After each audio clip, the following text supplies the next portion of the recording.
Bruce, welcome to the podcast. My pleasure, Casey. Thank you for inviting me. Well, Bruce, I'm excited to have you here because, boy, have you not only written a bunch of New York Times bestselling books, but you have a ton of experience in the one area of life that I consistently find myself in. I feel like I'm always going through some type of major life transition myself. And most of the families we work with are right in the thick of going through a major life transition. And I want to focus in on your book, Life is in the Transitions, Mastering Change at Any Age. And I just want to dive right in because this is a very robust book. It has a lot to offer, and we have about an hour to talk about it. And I want to make sure we get through as much as we possibly can. And I think before we even get into the book, why you wrote the book, what the source of the energy around the book really was for you, I want to have you define life transition for us, because I do find that we have a different concept of what transition or life transition means to each and every one of us. I think that's a great question, and I will kind of begin the conversation by saying this. I undertook this massive project, which we will get into, which is basically now spending half a decade crisscrossing the country, collecting what has become hundreds and hundreds of life stories of Americans of all ages, all walks of life, all backgrounds. And I didn't go into this looking for life transitions, but what happened is just the sheer act of looking all these people in the eye and saying, tell me the story of your life. What quickly became very clear is that we face much more change. We face much more kind of an oscillating, non-linear life than I ever expected. And the heart of that is a life transition. And to kind of a little bit, we will step back in a second and tell you how I got here, but to kind of get right to the point of where you began, we go through 3 to 5 of these massive changes in the course of our lives, and they take 4, 5, 6 years apiece. And if you do the math, 3, 4, 5 of these lifequakes, as I call them, 4, 5, 6 years, that's 25 years. That's half of our adult lives we spend in transition. And so what the transition is actually the process of getting through the tumultuous upheaval, change, lifequake in our lives. So the way to think about it, to kind of frame our conversation, is that the lifequake puts us on our heels and the life transition puts us back on our toes. It's actually the process of going through one of these periods. And now kind of the reason I started there is because I'm at my home today in Brooklyn, and I spent 5 years wandering around my home saying, why are we not talking about life transitions? Why has there not been a major book on this in 40 years? And I just was shaking people saying, we have to talk about this. And then lo and behold, this book has arrived in the middle of a global pandemic when the entire planet is going through a life transition at the same time. So I think that the essence is, what is a life transition? It's what we're going through right now. It is the process of navigating change, of going through it so that we turn it from a period of, upheaval and unrest into one of growth and renewal. You said over the last 5 years, this has been, why isn't anybody else doing this, right? Why isn't anybody written this book? Why are you so passionate about this? Well, I think that's a great question, and it's a personal question too. So I'll answer it as honestly as I can. So I grew up in Georgia, where you are sitting right now, and I left the South and I went to the North, and then I went to Japan in the mid 1980s, and I started writing letters home on the kind of on crinkly airmail paper. That's how old I am. Your generation doesn't even know what that is. But when I got back to Georgia, everyone said, I loved your letters. And I was like, great. Have we met? And it turned out that my grandmother had Xeroxed them and passed them around, and they went viral in a sort of old-fashioned sense of the word. And that kind of launched me into this life of going places and writing about them. And so I sold my first book 32 years ago this month. And this is all, I've never held a job since. So in my 20s, I wrote books about Japan and England. I spent a year as a circus clown. In my 30s, I went back and forth to the Middle East, writing books and making television about the Bible. And in the context of the conversation we're about to have, I think of this now as a linear life. Like, I figured out what I wanted to do. I did it for no money. I had some success. I got married and had children. But then in my 40s, I was just walloped by life. First, I got cancer, as you know, at 43 as a new dad of 3-year-old identical twin daughters. Then I had financial problems in the last recession. And then my dad, who had Parkinson's at the time, got very depressed and tried to take his own life 6 times in 12 weeks. And so suddenly I was in this crisis, and it was this moment when kind of life seemed to be coming at me from all directions. And for a long time, even though I'm a storyteller, I didn't know how to tell this story, and I didn't want to tell this story either. But when I did, what I found was that everybody has a story about how their life gets upended in one way or another, that the kind of the life they're living is not the life they wanted to live, that they're living life out of order in some way. And I called my wife one night after hearing so many stories, actually at a college reunion, and I said, no one knows how to tell their story anymore, and I've got to figure out, how I can help. And what I did was create this thing that I now call the Life Story Project, which involves going out, seeking these stories, and the stories are just amazing. I mean, people who lost limbs and lost homes and changed careers and changed religions and got sober and got out of bad marriages. And I had all these stories, and then I spent a year coding these stories, looking for patterns and takeaways that it could help all of us when we get into one of these moments ourselves. Bruce, this might be a slight divergence here from the conversation, but what you said reminded me of a conversation that I had recently at a dad's retreat. We were discussing dads, and the things that have been passed down to us from our fathers, and some of the frustrations we might have had with our parents, our fathers, our mothers, and coming to the realization that had we shared the same life experiences that they had, we would have probably done the same thing, but we don't often recognize that. We just judge people through our own life experiences. Well, this is a topic that's a deep passion of mine. I wrote a book, as you know, after I got cancer, called Council of Dads, that became a TV series on NBC this year. And I think that, what you're talking about gets at a real core essence of, I think, what so many of us are struggling with today, which is that the way we were raised in the 20th century, for those of us who go back that far, is fundamentally different than how we're living now. And nothing exemplifies that more than the family. Okay, so if you look at the role of dads, okay, dads in their 50s more involved than dads in their 60s, in their 40s more involved than dads in their 50s, 30s more than 40s. And so you now have 3/4 of women, for example, working outside the home. And that's something that we talk a lot about. What we don't talk a lot about is the percentage of dads who are much more involved in the day-to-day lives of their children, who are much more involved in the parenting space. And the pandemic, like so many other things, has kind of disrupted this even more, because now everybody has spent a lot of time working at home, and the whole juggling of kind of work, life, and these kinds of questions has come under new stress. So that is yet another example of, we were raised with one sort of linear expectation, right? The dad goes to work, the mom stays home. All of that is up in the air. First of all, the moms are working much more. The dads are parenting much more. Marriage is actually plummeting. Okay, so we're talking, in this conversation largely to people who are 50 plus, okay, which is the demographic that I'm in. And one of the fascinating things that emerged in these conversations and that comes up in life as in the transitions, as you know, is that there's what I call a transition gap. Okay, so the core, idea that life is going to go on a sort of a set path from adolescence to assisted living, like that's gone. But those of us 50 plus, we were raised with that expectation. So we are still haunted by the ghost of linearity.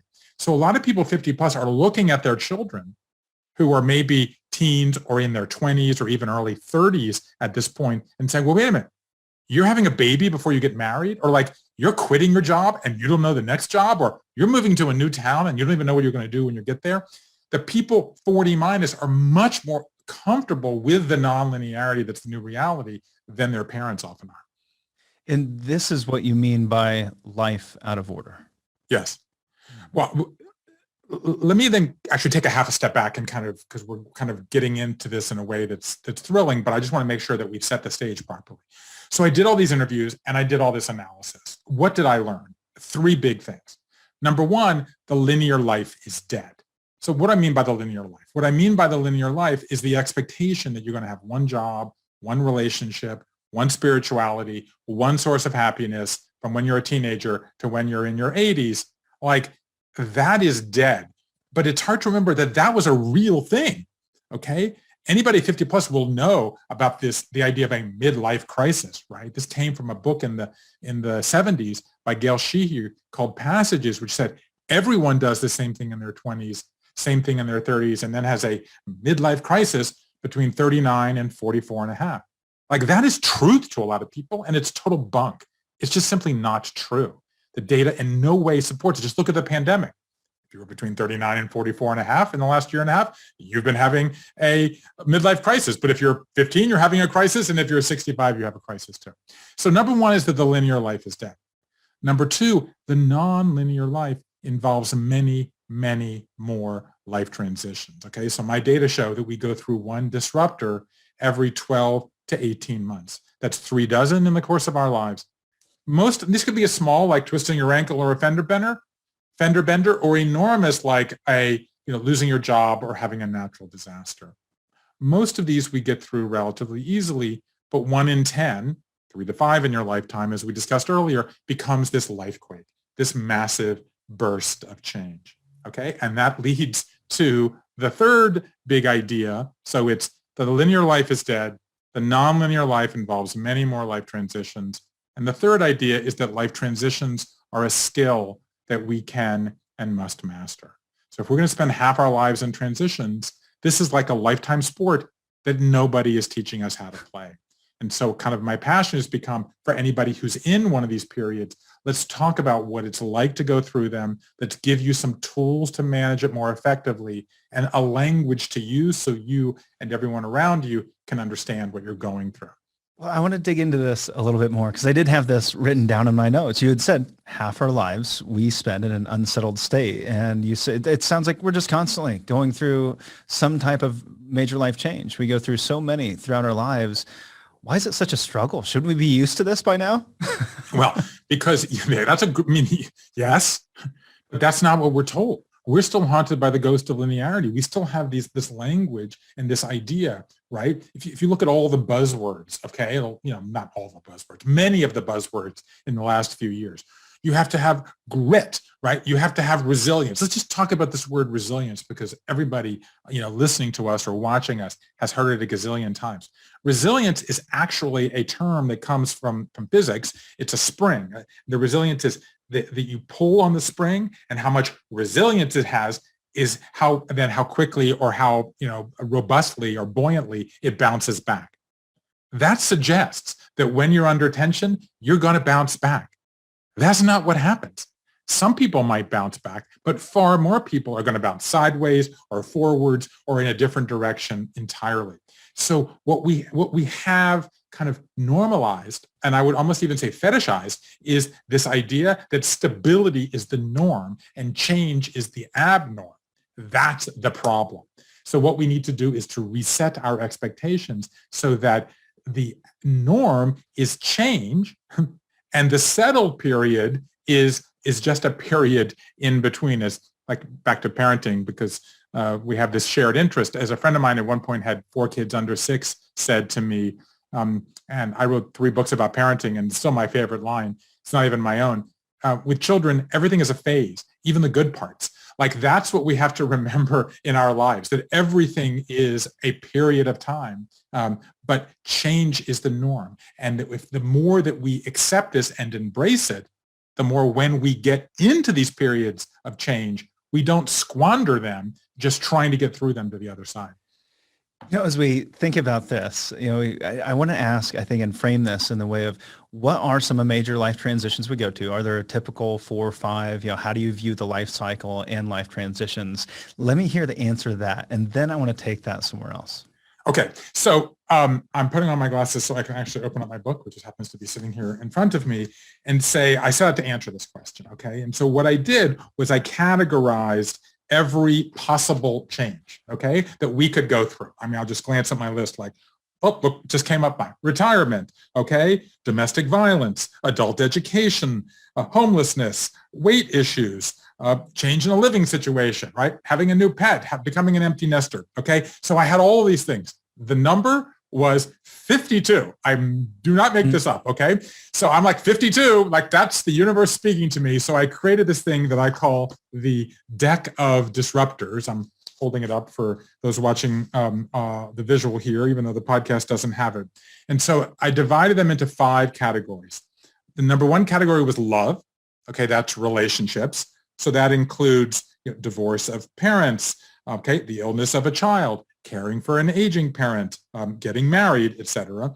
The second biggest category was identity. Okay, that refers to changing your living situation. Okay, major change in your finances. Okay, changing your political views. Number 3 was beliefs. Okay, that has to do with school or spirituality, etc. The 4th is actually work, which was smaller on my list. That means changing careers, losing a job, quitting a job, retiring. And the last is body. So that's a physical illness, a mental illness, a chronic illness. So you have these kind of 5 categories, but that's 52 different. The last time a list like this was made in the late 60s, there were only 30-something. And that's because not only is change quickening, but the breadth of change in which we experience is quickening as well and broadening. Well, this is great. I don't think we usually categorize it like this. And I might even tie in the work to identity because we often tie our identity to the work, and we're making this transition into retirement. And as we make this transition into retirement, we talk about making a retirement transition. We're making this major life transition called retirement. But it's really something broader than that. It's a bigger category. We're isolating it as retirement, but it's really identity or work. And that our body, hello, it's retirement. So yes, your body's going to be big. Yep. And we should be going back throughout our lives, I think.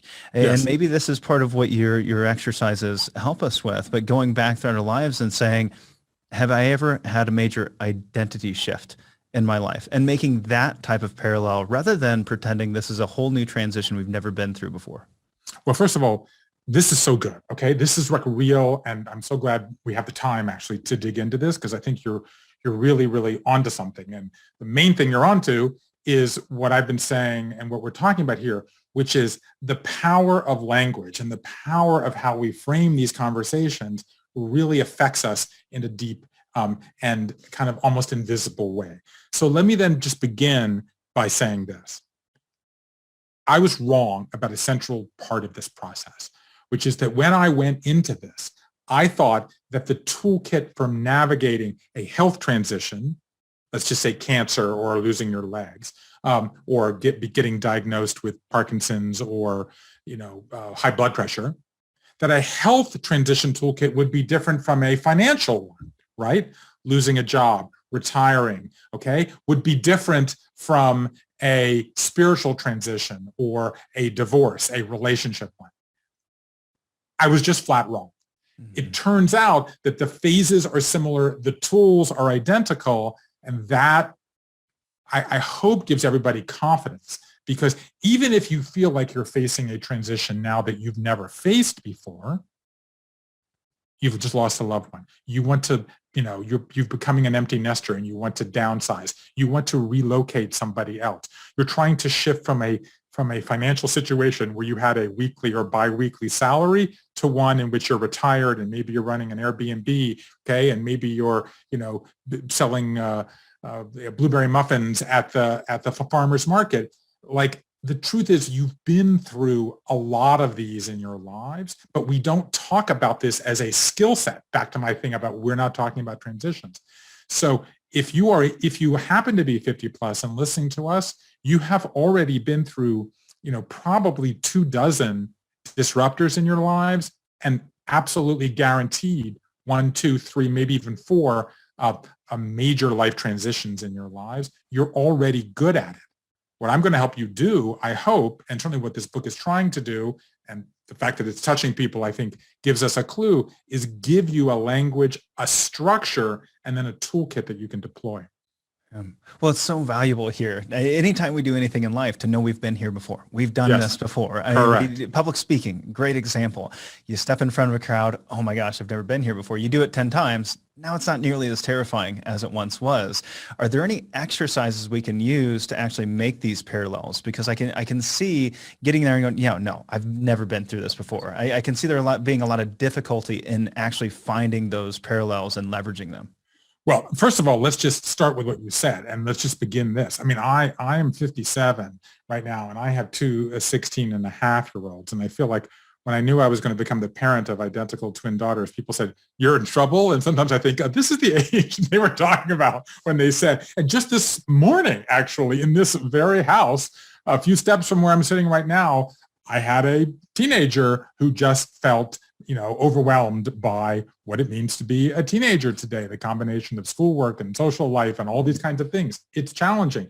And one of the things that I said to her is, there are 3 million 16-year-olds. Every single one of them is dealing with the same mix of challenges that you are. And it was specifically designed, this comment of mine, to say you're not alone. Not only have you been through it before, but everybody your age and older has gotten through it. By the way, hats off to any any woman who got through being a teenage girl. I admire you. I salute you for doing it. So yes, there's 3 million people your age in America right now. So they're all going through this right now. So that is the first thing, as you, I think, brilliantly pointed out. But let's now talk about what it means, because I've been, teasing this whole time. People have one of two reactions when they get into a lifequake, okay? Number one, the first instinct is to say, I'm going to make a 212 item to-do list, and I'm going to get through it this weekend, and I'm going to get a blue ribbon, and I'm going to be the best ever at it, and send me a prize. Give me transition employee of the month. Okay. The other population of people is I'm going to lie in a fetal position under the covers with my cat and say, woe is me, I'm never going to get through it, and no one's ever had it as bad as I have, okay? Both of these are wrong with love and tenderness, because if you look at enough of them, certain patterns become clear. So life transitions involve 3 phases, okay? I call them the long goodbye, where you acknowledge that you're in a life transition, that it's emotional and challenging, and you put that past you. That's the long goodbye. The second is the messy middle, where you shed certain habits and experiment or create new ones. And the third one is the new beginning, where you unveil your new self. But here's the thing that's important to remember, and then gets us closer to your question. These are not linear. You're not going to do them in order. 100 years of thinking about life transition said you have to do them in order. Okay, the person who invented life transitions, this idea, was a guy named Arnold van Gennep, who was a German anthropologist in the early 1900s. And he said a transition is like leaving one room and walking down a hallway and then walking into another room. It's incredibly vivid. It's dead wrong. Anybody, for example, who's been divorced or maybe knows someone who's divorced, it doesn't work that way. Sometimes you're in one relationship and maybe you started a new relationship and you're already in the new room, right? Or maybe you go into the hallway and like, I'm not ready to date. You go back into the old room. Or maybe you leave it, you then start dating, you're in a new relationship, but maybe you have children in the old relationship. So you're going back and forth between the new. These things are nonlinear. So how do we know what order we do them? Everybody is good at one and bad at another. Okay, I'm just looking at you, Casey. Let me just ask you then, before we give this experiment to anybody listening or watching us, which of those is your superpower and which is your kryptonite? Which are you best at, the long goodbye, the messy middle, or the new beginning? And which are you worst at? Probably the new beginning. Which one? That's your worst at that or best? That's probably my best. Yeah, right. So you like to start something new, even if there's some unfinished business behind. Perfect. Yes. That's great. And which one are you worst at? Messy middle. Messy middle. Perfect. Okay. This is extremely helpful. Okay. Some people are bad at the long goodbye, right? They are people pleasers. Okay. They stick around in a situation too long. Like they romanticize the past. Like they get stuck there. Some people thrive at that. Okay. So I turn the page really quickly. I move on. Okay. Some people are bad at the messy middle like you are, right? Because it's slow, it's slogging, it's messy. That's why it's called the messy middle. I want it to be done. I'm ready to move on. Let's go. Exactly, right. But other people, they like making lists, and they're very good and they're organized, okay? And they like sampling lots of different things, okay? They're good at it. New beginning, you would think, by the way, half the people, the messy middle is the hardest. The next biggest category is the long goodbye. That's about 3 in 10. But there actually are people who are bad at the new beginning. believe it or not. Like you would think it's great because I talked to a woman who was a powerful ad salesperson in the internet. Okay. 25-year career, extremely successful. She had a crisis, didn't like working around her colleagues, quit her job. The next day saw someone being a life coach. And then she set down on this path because she'd had 3 migraines a week since she was 3 years old. And now she's one of the country's top hypnotist therapists, helping people get through difficult situations. She told me she was paralyzed. She could not update her LinkedIn profile because she was worried about what her old colleagues would think of her new life. Like she hated the new beginning. So the point is, everybody has your own idiosyncratic kind of fingerprint, if you will, of what you're good at and what you're not. So you want an exercise? Ask yourself, which of these are you best at? Which of these are you worst at? Focus at the beginning, I would say, on what you're best at. Build confidence. Like start your new thing, right? Launch your new self. Change your LinkedIn profile, okay? Move. But don't delude yourself that you can get through it without going back and going through the parts that you're difficult, okay? Acknowledging that it's emotional, shedding certain things from your old life. You can't just start a new life and have your old life. It's not going to work. You actually have to make room. Like think of anybody who's ever downsized. You got to throw out some stuff before you can downsize and begin to acquire new stuff. So there's a simple exercise. Which is your superpower? Which is your kryptonite? Then it's, what do we do with this? I see with my wife, she's really good at the middle part, and it's just frustrating, right? I don't even want to mess around with the middle part. Can we just move on? I think for both of us, as we've looked back in our past, that comes out of childhood experiences, right? And we kind of had a culture of, hey, it's over, move on, don't deal with it, brush it under the rug. You'll deal with it when you're 35, right? And if you haven't dealt with it when you're 35, then you've got the demographic that we're talking to.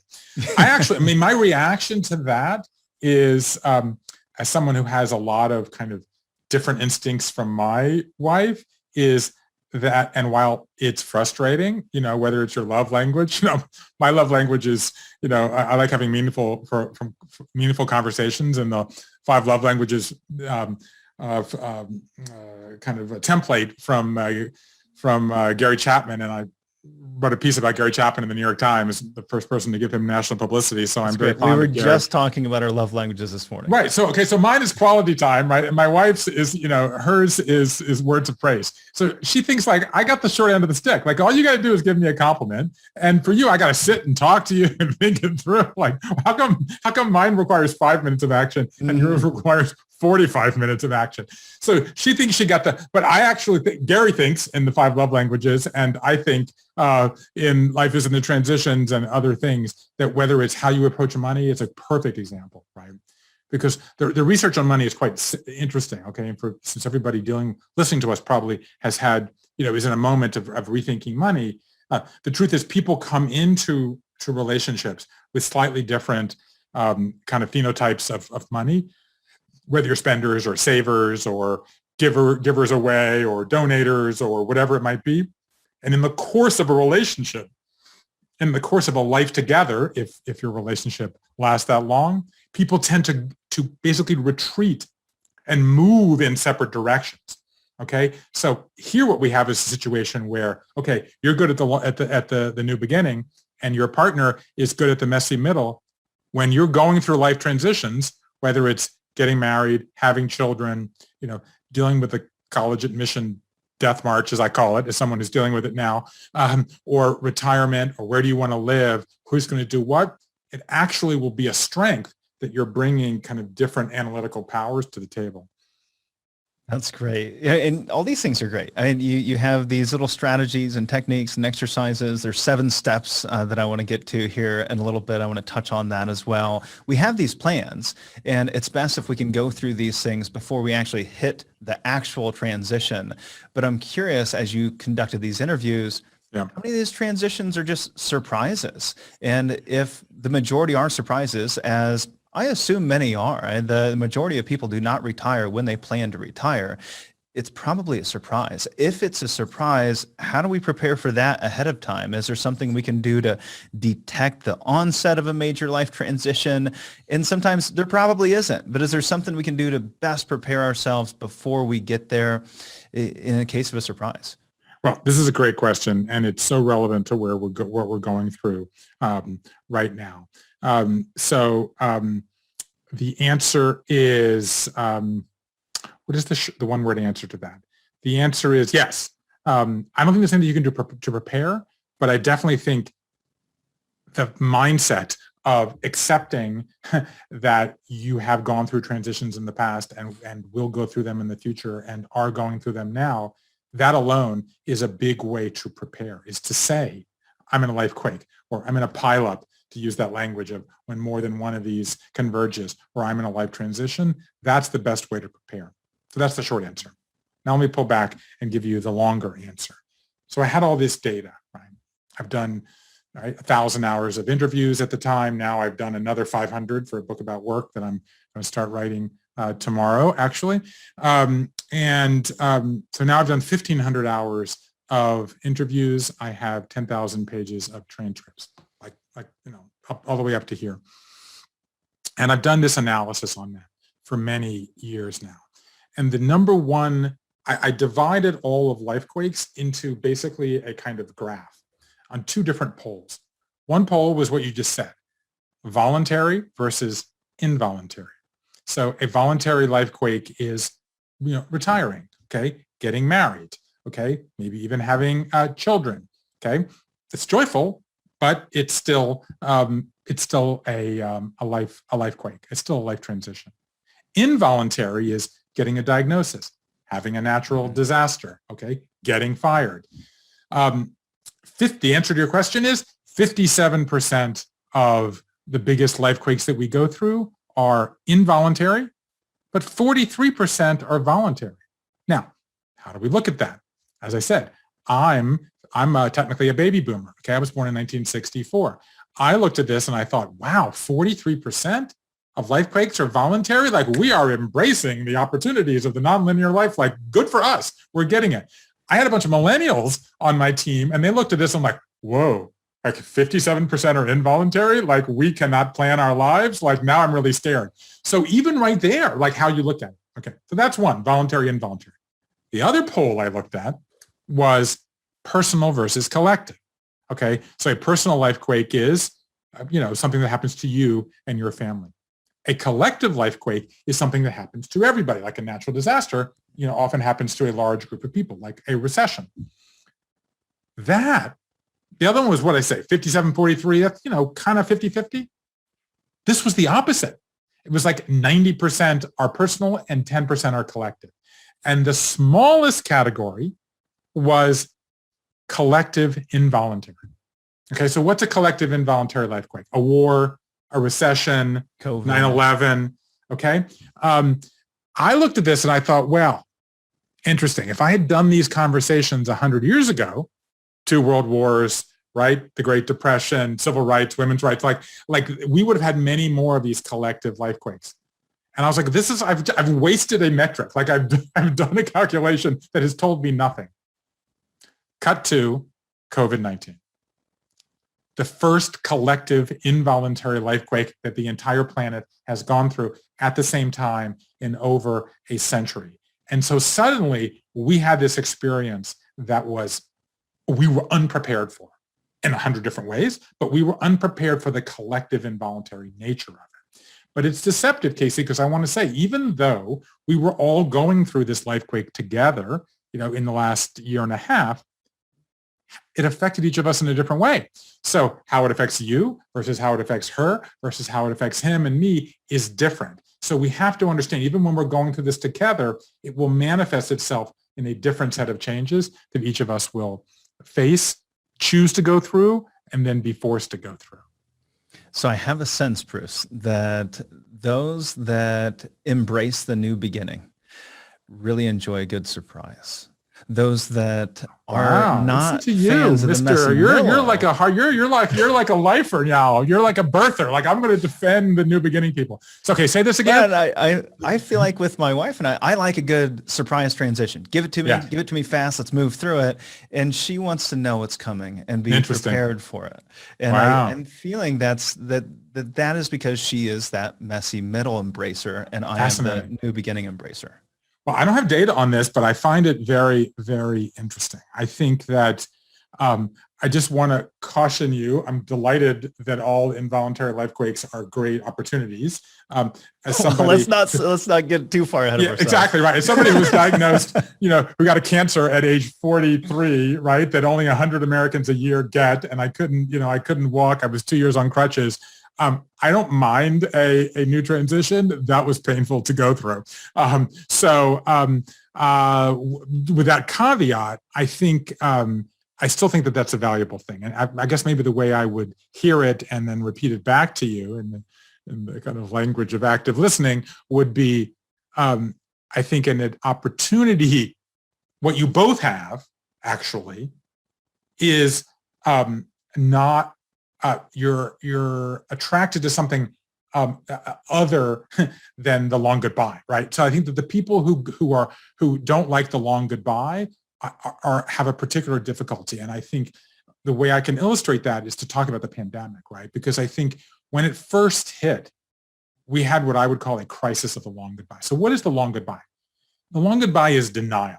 Okay, I'm not going through this. I don't like it. I want to go back. Okay, and that's where the country was for months, right? I'm going to stay inside. I'm going to mitigate. I'm going to wear a mask, or I'm going to quarantine, and then we're going to go back to the previous life.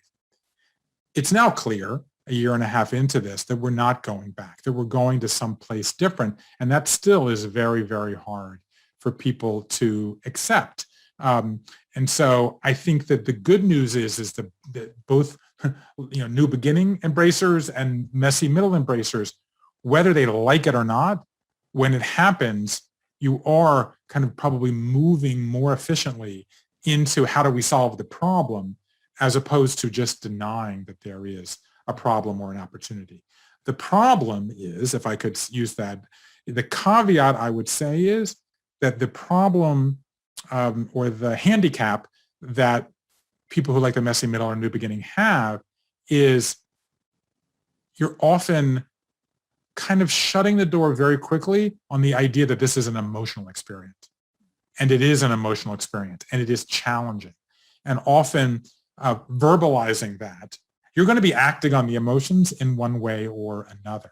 So the more that you can articulate it, the better that that in the long run you're going to be. So I think, fine, as I said, start with whatever you're good at, but don't overlook the fact that you still have to identify those emotions and put them someplace, mourn them, bury them, ritualize them, mark them, or something.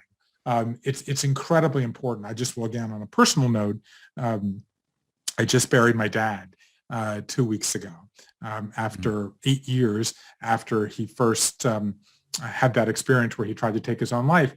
Using storytelling and sending him an email every Monday morning, he managed to kind of find a new energy in his life and lived for eight years longer. And he finally died of natural causes in the last few weeks. And, I'm now in this grief period, and a lot of people that I love are in this grief period, and it's undeniable that everybody deals with it in different ways. Some people want to cry a lot, right? Or talk a lot about it, or, take long walks, or take long walks, or look at photos, or whatever it might be. Other people want to turn the page really quickly. Both have emotions. It's just different ways of dealing with the emotion.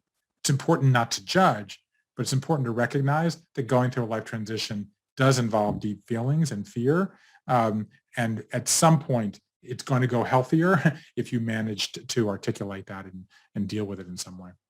Well, I had no idea, Bruce, that I would be experiencing such a great therapy session today, but I truly appreciate it. No. I don't want it to go down that path too fast, but Wherever you go, I told you at the outset, wherever you go, I'll follow. But I want to emphasize that these are the transitions that make us who we are. I think Yes. life transitions, as we look back, these are the points in life that created meaning, that created purpose, that shaped who we are today. And that being the case, that these life transitions really shape who we are, that we create meaning out of these. How can we best leverage those life experiences at the time to create even more meaning, even more purpose in our life? Well, okay. Since we went from why don't we go from therapy to spirituality? We're gonna hit all the sensitive topics because I just want to say again, riffing off of what you just mentioned, that look at the great stories of Western civilization. Look at the great stories of religion. Okay, whether it's in the Bible, Abraham leaving his father's house, right? The Israelites going into the desert, Jesus, going for 40 years, Paul on the road to Damascus, the Buddha going out into the forest. Okay, the Prophet Muhammad going on the journeys between Mecca and Medina. They all are about going into the wilderness, going into the unknown, and having some sort of a transformation. Look at the great literary stories, okay? Whether it's Odysseus or Jason and the Argonauts or Orpheus and Eurydice, any of the Hercules, these are all stories of going on these journeys into the unknown. So yes, you're right. We all go through these. There's a reason these stories have been told for thousands of years. They reach into something that's essential to who we are, which is leaving what's comfortable, going to what's uncomfortable, finding some strength or wisdom, and then coming back into a new or going forward or sideways into a new world. So yes, it is important to understand that this is essential to who we are. I mean, and to kind of just talk about storytelling for one beat here before we get back to some of the practical, I just want to say, I'm going to tell you a story now. Our brains are wired for stories. Okay, I'm telling you a story. The first thing your brain's going to do is going to try to finish the story for me. So let's just say it's a snowy day here where I am. Okay, it snowed overnight. Okay, for hours and hours. In the morning, I'm going to go downstairs. I'm going to put off my coat. I'm going to open the door. What am I going to see? As I'm telling this story, you're painting a picture of what you think I'm going to see. Okay? I'm not going to tell you to tell me what it is, but now I'm going to tell you the story. It snowed last night, all overnight. It's super cold. Okay? I go downstairs. I get my jacket. I open the door. And what do I see? A giant pile of donuts. Okay? I'm guessing, I can't read your mind, but you weren't thinking that I was going to see a giant pile of donuts, that you think I'm going to see white snow or whatever, a blizzard, whatever it might be. But now what I've got is a giant pile of donuts. What is that? That is something unexpected in the story. Okay, that is a plot point. That is a disruption. That is a lifequake. That is what happens in storytelling. Nobody wants to hear a story that's predictable. Okay, you're just going to tune out. The way to think about retirement, financial challenges, losing a loved one, getting a diagnosis, moving, having a child with an anxiety disorder, finally confronting an addiction, whatever it is that anybody listening to us is going through, it's a giant pile of donuts in your life story. And that what we're talking about here at its essence is giving you the skills to write a new story when you have to write a new chapter in your life story. What am I going to do? Am I going to take off my coat and go back inside? Am I going to push aside that pile of donuts? Am I going to call the local school and donate them? Am I going to start eating them? What are you going to do? That's what I want to know now that I've got this disruption. So whatever you're going through is fundamentally a storytelling challenge. And the fundamental thing to learn is the tools to how to write a new chapter about this moment in your life, how you got through this particular moment, how you managed to perhaps suffer and have some pain, but also find some growth and opportunity, and how you can turn that pile of donuts into a much more compelling life story. Well, it seems like a big key here is looking at it as a pile of donuts, not a pile of something else. No, that's good. No. That's good. That's good. Yeah, but I think in your 7-step reshaping your life, Yeah. process you laid out in the book, that's the last one. Tell it. Yes. Tell the story and compose a fresh story and even rehearse that story, right? And as I think about that, as we go through these transitions, that's where the real impact comes from. That's where the purpose and meaning is derived from, is being able to put that into writing and share not just the experience, but the impact in your life. That elevates the meaning and the purpose of the experience. Okay, what is meaning versus happiness? Okay, because I think this is really what we're talking about. Okay, we are told, right, life, liberty, and the pursuit of happiness, right? That is the great American idea. Well, happiness, we know a lot about this. Positive psychology began now almost 25 years ago, and we've learned a lot about happiness. The problem with happiness is that it's a fleeting emotion, right? In this landmark study in 7 years ago, a group of academics that I quite like, Roy Baumeister and Kathleen Vose and Jennifer Acker and others, talked about the fact that, the dogs have happiness. You can be happy in an instant. The problem is what happens when something unhappy happens to you? And the answer to that is that's where meaning comes in. Because meaning is not a moment in time. It stitches together past, present, and future, okay? And that is ultimately a story. Because in order to have a story, you got to have 2 points in time, okay? Back to my snow morning, what's the word I'm looking for? Snowball is not a story. A bloody face is not a story. A snowball and a bloody face, that's a story. Like what happened between the two of them. So what we're talking about fundamentally, meaning is about the story that you tell about what happens to you. Okay, now let's just go back in time. Let's just say to 1900, okay, 120 years ago. Most of the sources of meaning in our lives at that time were given to us.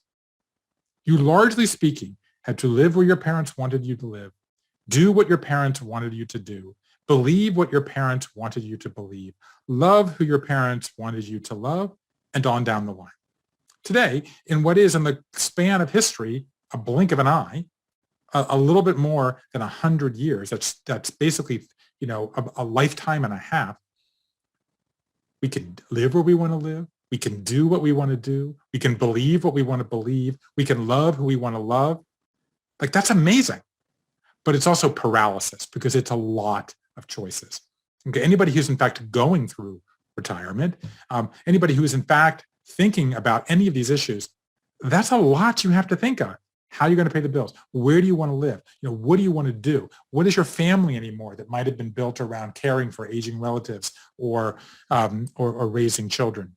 As my dad used to love to say, it's much easier to bring up children than to bring down parents. Trust me on that. But so that's a lot.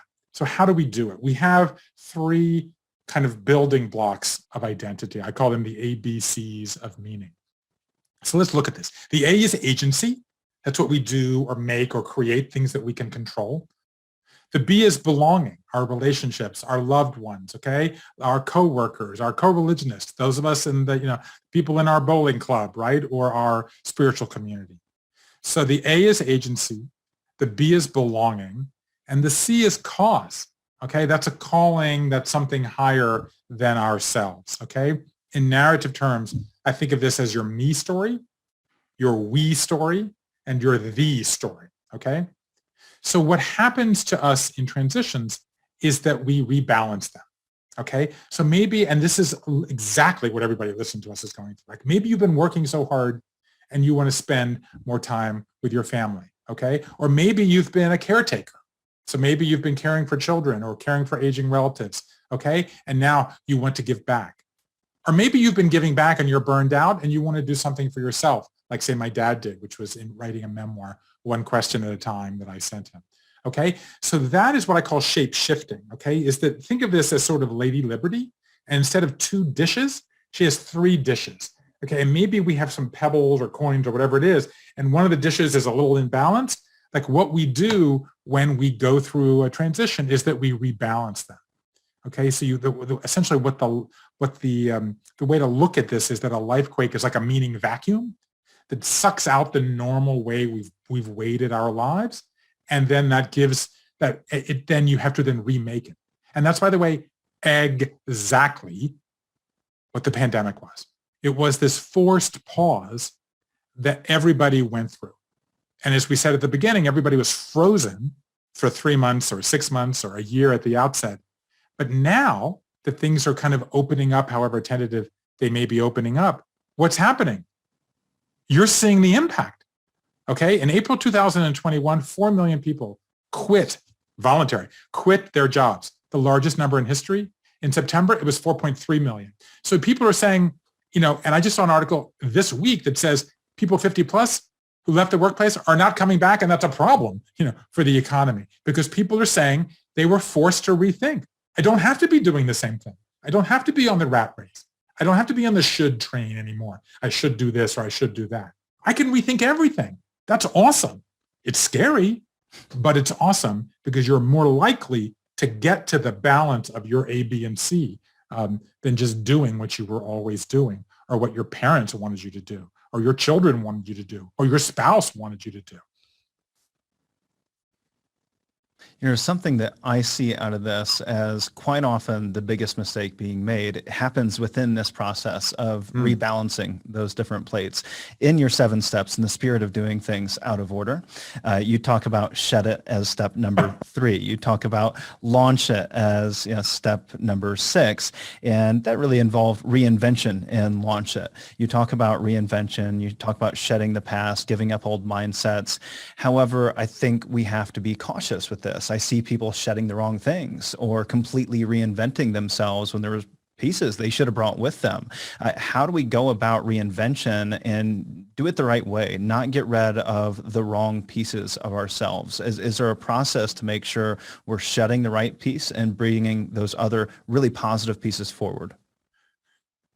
You're good. I like this question, actually. What the process is? Nonlinearity, right? I mean, I suppose, which is to say, if you shed something that you regret, go back and unshed it. I mean, I think obviously it's hard if you shed a house and you can't go back, right?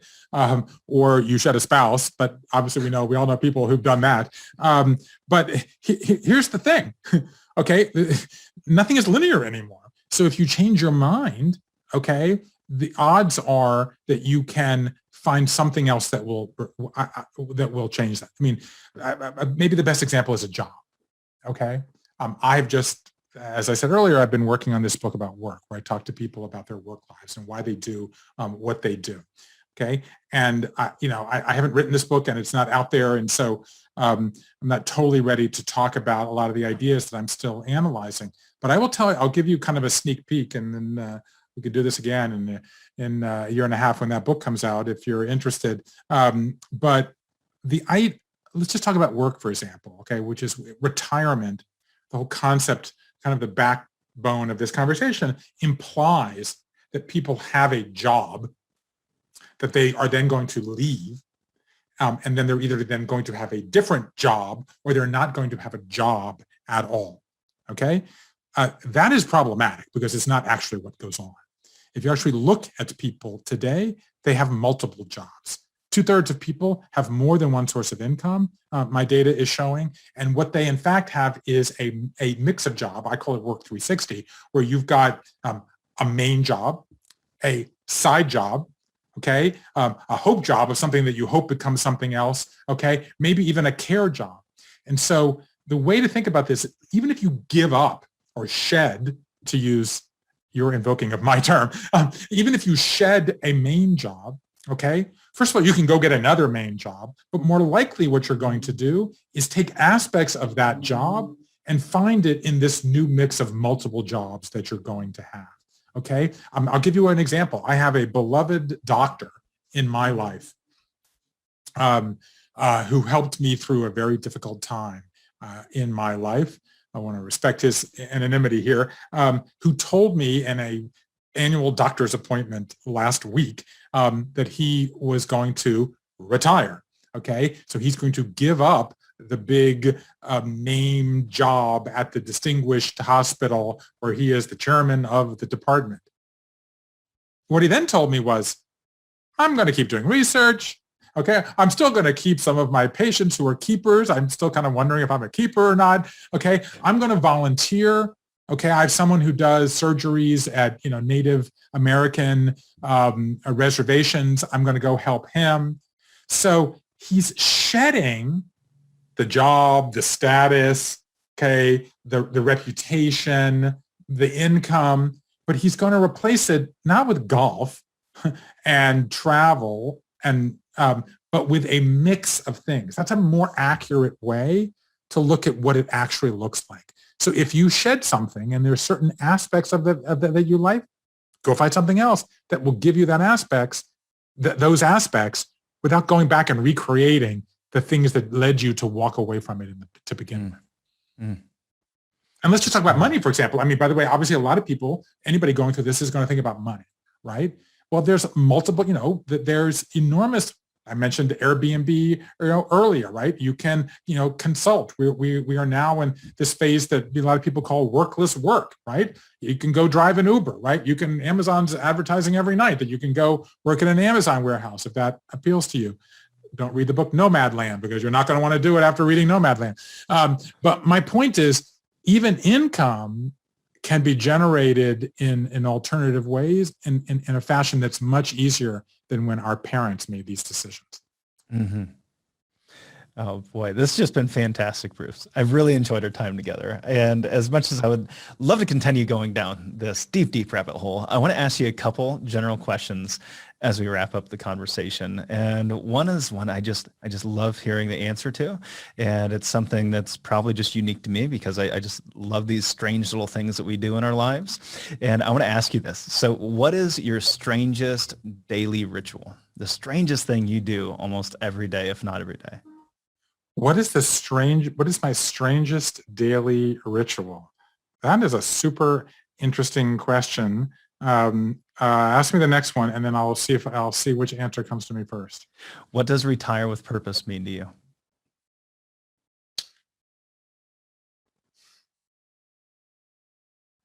I would say that my strangest daily ritual is marginalia. Marginalia? Marginalia. So marginalia is a kind of beloved and important historical act of reading what people write in the margins of books. Okay. So if you go back, I once spent a year researching a book that I never wrote and therefore I never get to talk about, which was on the history of the King James Bible. And all of that is when people were translating the Bible, they would write things in the margins that were sort of important to what was in the margins. Okay. So, and that's essentially what the history of law is, right? Which is, what was someone's intent or what was their purpose or how did happiness become something different, when it was pursuit of happiness and whatever version Thomas Jefferson did.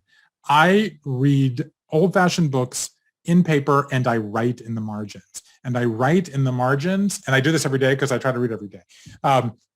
Something someone told me as a young writer, never apologize for reading. And so I read a lot and I write in the margins, like whatever comes to mind. So sometimes if I'm trying to recreate, as I'm now getting ready to write a book, for example, I will go and pull these books off the shelf and then read this marginalia that I have and try to understand what I was thinking at any given moment. And I can tell so powerful. My answer that no one has told you this before. So I feel like I got a cupcake here. You did fantastic. No, now I am thinking about all the books that I've written in over the years and how much gold is probably in the margins of those books that I need to go back and revisit. That's fantastic. Retire with purpose.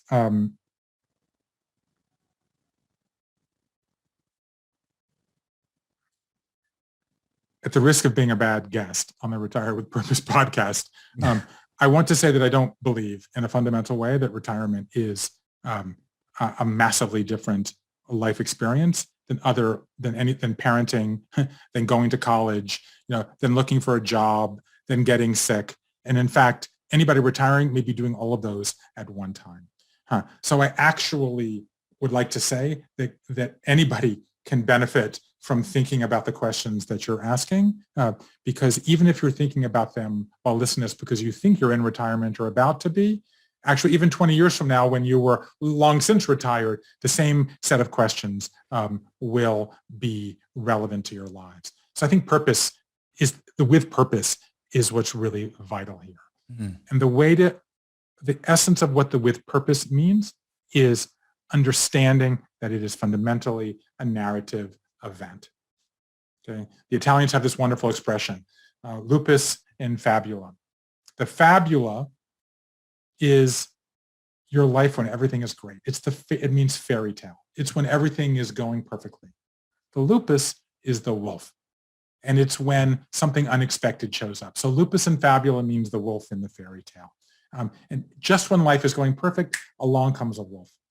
And that could be a diagnosis or a downsizing or a tornado or a pandemic. And our instinct in our lives is to just say, I'm going to suffer through it. This is awful. I want to banish the wolf from my life. But you can't banish the wolf. Because if there's one thing I learned is that you need to be the hero of your own story. So to retire with purpose is like doing anything else with purpose. Is to understand it intentionally as a storytelling event and always aim for the happy ending. You're not going to always get it because the only way to get the happy ending is to go through the woods.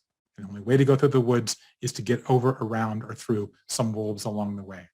And you can do it, and we can do it together. Not a bad guess, a fantastic guess, and one of my favorite answers of all time. Thank you so much for that. And in close, I would like to have a thank you for Bruce. And one of the ways that we want to thank Bruce for coming and giving his time and energy to all of you is by providing his book to you for free as well. We are going to buy a bunch of Bruce's books. Life is in the Transitions, Mastering Change at Any Age. We're going to be giving them away until they're all gone.